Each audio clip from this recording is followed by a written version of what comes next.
কেউ কাহারও খবর নেওয়ার জন্য আসবে না। এমন কঠিন ময়দানে আল্লাহ রাসূল আমাদের খবর নেবেন, আমাদের জন্য আল্লাহর দরবারে সুপারিশ করবে। তাহলে বোঝা গেল আল্লাহর নবী চাইতে আপন পৃথিবীর মধ্যে কেউ নেই, হাসরের ময়দানেও আর কেউ থাকবে। এক হাদিসের মধ্যে আম্মা জি আয়েশা সিদ্দিকা রাদিয়াল্লাহু তাআলা আনহা থেকে হাদিস বর্ণিত আছে। আনা আয়েশা রাদিয়াল্লাহু তাআলা আনহা আন্নাহা যাকাতিন নার ফাবাকাত। আম্মা জি আয়েশা সিদ্দিকা রাদিয়াল্লাহু তাআলা আনহা একদিন জাহান্নামের আগুনের কথা ওনার স্মরণ হয়ে গিয়েছে। এই কারণে আম্মা জি আয়েশা সিদ্দিকা রাদিয়াল্লাহু তাআলা আনহা ক্রন্দন করতে লাগলেন, কাঁদতে লাগলেন। আল্লাহর রাসূল সাল্লাল্লাহু আলাইহি ওয়াসাল্লাম আয়েশা সিদ্দিকা রাদিয়াল্লাহু তাআলা আনহাকে বলেন, মা ইউবকিকি, এরে আয়েশা তুমি কোন কারণে কান্না করতেছো, তোমার কান্নার কারণটা কি? ক্বালাত যাকারতুন নার ফাবাকাইতু। আল্লাহর নবীর কাছে আম্মা জি আয়েশা সিদ্দিকা রাদিয়াল্লাহু তাআলা আনহা বলেন, নবী আমার জাহান্নামের আগুনের কথা আমার স্মরণ হয়ে গেছে নবী। এই জাহান্নামের আগুন তো আমি সহ্য করতে পারবো না। এই জাহান্নামের আগুনের কথা স্মরণ হওয়ার কারণে আমি কান্না করতেছি। কেমন একজন মহিলা কান্না করতেছেন, তিনি হলেন আল্লাহর নবী আদরের স্ত্রী আয়েশা সিদ্দিকা রাদিয়াল্লাহু তাআলা আনহা। আল্লাহ তাআলা ওনার সতীত্বতার ব্যাপারে দুনিয়ার মধ্যে কোরআনের আয়াত নাযিল করে দিয়েছেন, জান্নাতের ব্যাপারে আল্লাহ ঘোষণা দিয়েছেন। এমন একজন রমণী, এমন একজন নারী কান্না করতেছেন আর নবীকে বলতেছেন, নবী আমার জাহান্নামের আগুনের কথা স্মরণ হওয়ার কারণে এই জাহান্নামের আগুন তো আমি সহ্য করতে পারবো না নবী, এই কারণে আমি ক্রন্দন করতেছি। কান্নারত অবস্থায় আল্লাহর রাসূল সাল্লাল্লাহু আলাইহি ওয়াসাল্লামকে আয়েশা সিদ্দিকা জিজ্ঞাসা করতেছেন, ফাহাল তাযকুরুনা আহলিকুম ইয়াওমাল কিয়ামা, নবীজি আপনি কি কিয়ামতের ময়দানে আমাদেরকে স্মরণ করবেন না? ও নবী আমার, আপনি আমাদেরকে স্মরণ করবেন কিনা? আল্লাহর নবী তখন আয়েশা সিদ্দিকা রাদিয়াল্লাহু তাআলা আনহাকে বলেন, ফাকালা রাসূলুল্লাহি সাল্লাল্লাহু আলাইহি ওয়াসাল্লাম, আম্মা ফি সালাসাতি মাওয়াতিন ফালা ইয়াযকুরু আহাদুন আহাদা।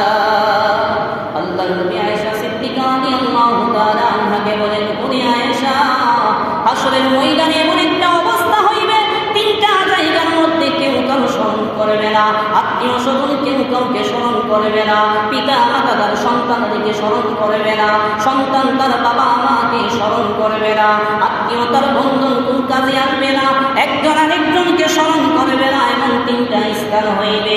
আল্লাহর নবী বলেন, রে আয়েশা, ইনদাল মিজান, মিজানের পাল্লা যখন আল্লাহ তাআলা দায়মান কায়েম করবেন, এমন স্থানে এই সময় কোনো মানুষকে স্মরণ করবে না। হাত্তা ইয়ালামা আয়াখিফু মিজানুহু আম ইয়াসকুল। আল্লাহর নবী বলেন, হে আয়েশা, প্রত্যেকেই চিন্তা করবে আমার মিজানের পাল্লার মধ্যে কামলের পাল্লা ভারী হইবে নাকি গুনার পাল্লাটা ভারী হয়ে যাইবে। ওই বান্দা আর বান্দি চিন্তিত থাকবে, আল্লাহর দরবারে চিন্তিত থাকবে আর ভয়ে আতঙ্কিত হয়ে থাকবে, নফসি নফসি বলতে থাকবে।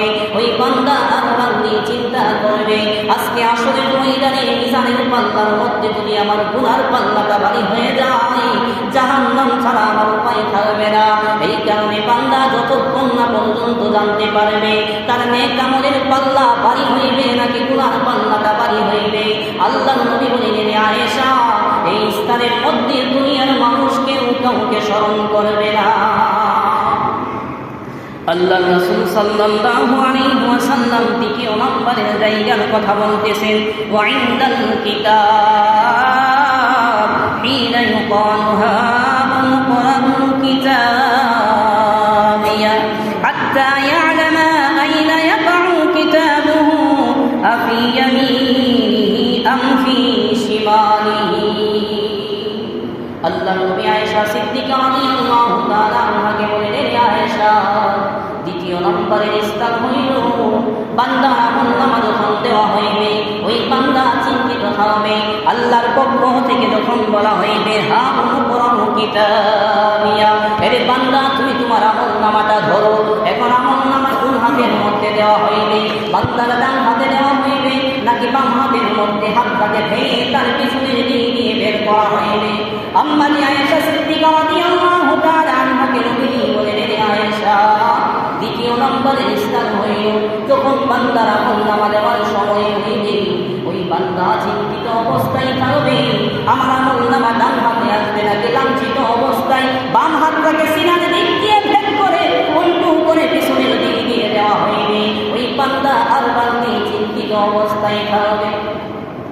আল্লাহ রাব্বুল আলামিন কোরআনের মধ্যে দুনিয়ার মানুষদেরকে জানিয়ে দিয়েছেন, হাশরের ময়দানে আল্লাহ রাব্বুল আলামিন যখন তাদের আমলনামা দিবে, আল্লাহর পক্ষ থেকে বান্দা আর বান্দিকে বলা হইবে, ইকরা কিতাবাক কাফা বিনাফসিকা আল-ইয়াওমা আলাইকা হাসিবা। এ বান্দা, পড়ো তুমি তোমার আমলনামা, আজকে হিসাব নেওয়ার জন্য অন্য কারো প্রয়োজন হইবে না। রে বান্দা, তুমি যথেষ্ট হয়ে যাইবে।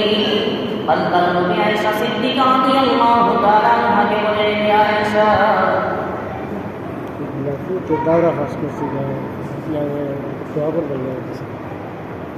হে আয়েশা, আল্লাহর নবী বলেন, আয়েশা রে, প্রত্যেকটা মানুষ তখন চিন্তিত অবস্থায় থাকবে আমার আমলনামা ডান হাতের মধ্যে দেওয়া হইবে নাকি বাম হাতের মধ্যে দেওয়া হইবে। আল্লাহর নবী বলেন, এই হলো দ্বিতীয় নম্বরের স্থান। ফালা ইয়াকুরু আহাদুন আহাদা, কোন বান্দা কোন বান্দি কাউকে স্মরণ রাখবে না।